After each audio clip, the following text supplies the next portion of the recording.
The long jump is an event that doesn't get much of any television coverage. It doesn't matter if it's the World Championships, the Diamond League, or even the NCAA Championship meet. Whoever wins that event, you probably won't hear much about it. But college coaches don't think like that. They know that the points you score in that event count just as much as the ones you do in all the other ones. In fact, we've seen great long jumpers in recent memory dominate the NCAA. Grant Holloway got the silver medal in that event twice at the NCAAs, while still dominating the hurdles. And Javon Harrison of LSU was not just the best long jumper, but perhaps the greatest high jumper of his generation. So don't get it twisted. The long jump actually matters. And right now, the best long jumper in the entire NCAA is Tye Hunt of Youngstown State University. You probably can't tell me where it is, and you probably can't tell me their mascot. For the record, the answers are the state of Ohio and the Penguins. In his first meet of the indoor season, he went 26 feet, 6¼ inches, which is likely going to stand as one of the best jumps in all of Division I. But trust me when I tell you, Tye Hunt was not only never supposed to be this good, but he wasn't even supposed to be on the track team in the first place.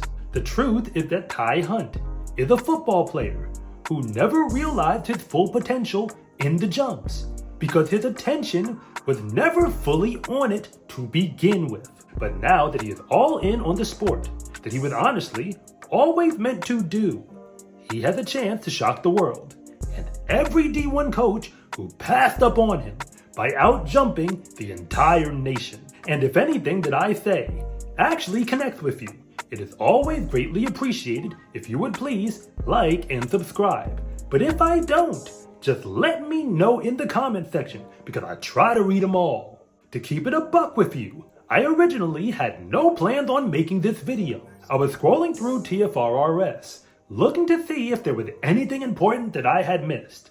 And just as I was about to click away, I saw Tye Hunt's name at the top of the leaderboards. Without knowing anything other than the fact he competed for Youngstown State, I knew there had to be more to his story.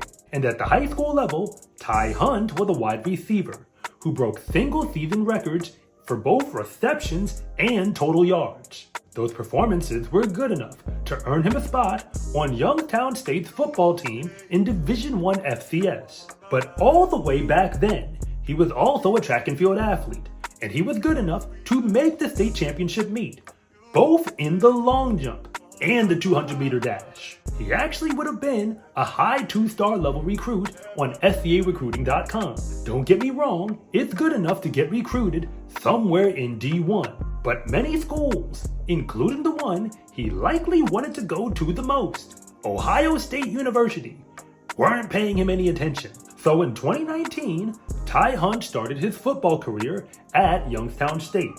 He redshirted that season, and that was the last we ever saw of him on the football team. But the real reason for that is because track and field, which was always his side hustle, started to prove it was a way better use of his time. As a freshman, he jumped a huge PR in his first collegiate indoor meet, and then scored points at the Horizon League Championship meet later that season. But in 2021, he continued on as a finalist, both indoors and outdoors in the long jump, but he didn't jump anything that most track fans would notice. He actually ran 10.80 seconds in the 100-meter dash to finish 5th in the Horizon League final as well, which is proof that D1 is not what most people think it is once you leave conferences like the SEC. It wasn't until the 2022 indoor season when he truly took off as a jumper. He went 24 feet 7 inches and went second at the Horizon League indoors, and then cranked it up a notch, becoming the Horizon League champion and breaking the 25-foot barrier. That outdoor performance qualified him for the NCAA regional meet, which means Tye Hunt was now legit. You could argue that he underachieved in 2023, failing to repeat as conference champion, either indoors or outdoors. Which brings us to what just happened when Tye Hunt entered the indoor season and long jumped 26 feet, 6¼ inches. That that jump didn't just make him the collegiate leader right now. It also makes him a legitimate medal threat in all of D1 because his tickets are practically already booked for the championship meet. I don't know what the future of Tye Hunt's career will look like, but what I do know is that the come up is for real. Tye Hunt was a football player for most of his life and likely never gave track and field his full attention as a result.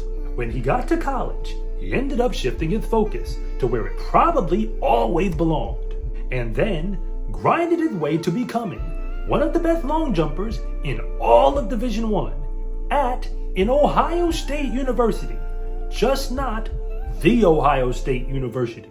I don't know how this movie is going to end, but I bet there's a D1 coach somewhere who is kicking themselves, wondering why the best long jumper in the nation was not recruited to their team. SCA track and field gear is here. Fast is a lifestyle, and what you wear should reflect that. Order yours at scarecruiting.com/shop or use the link in the description below. It's a huge support to me and this channel, so I can continue to make you more content like this. And remember, it's always greatly appreciated if you would please like and subscribe.